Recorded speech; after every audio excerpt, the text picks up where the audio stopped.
Alors les médias n'ont rien compris. Ils répètent en boucle que Trump a fait chuter les marchés boursiers, mais ils ne voient pas la manœuvre stratégique, ou du moins ils font semblant de ne pas la voir parce qu'ils sont contre lui. C'est un super levier de négociation.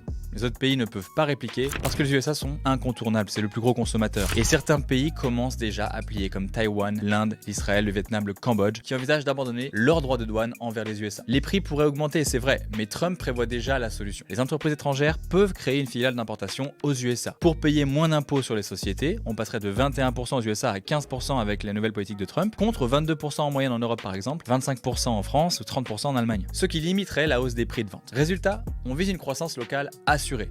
Plus de production aux USA, plus d'emplois, plus de rentrées fiscales. Et Trump veut aller plus loin en supprimant les régulations pesantes et inutiles, en libérant les entreprises. Il vise à créer l'âge d'or des USA. Un pays doit être dirigé comme une entreprise, et Trump est un très bon entrepreneur. Avec ses politiques actuelles, il va permettre de moins taxer les entreprises pour leur permettre de grossir, et ainsi rendre le pays rentable. En résumé, les médias tapent sur Trump, mais ne comprennent pas son plan. Il veut rééquilibrer le pays, le rendre rentable, sans guerre, sans surendettement, et en réindustrialisant l'Amérique. À court terme, le marché craint que cette politique n'entraîne une hausse de l'inflation, donc que la Fed doive maintenir des taux élevés, ce qui continuerait de rendre difficile les crédits, donc moins de production, moins de consommation, moins de croissance économique.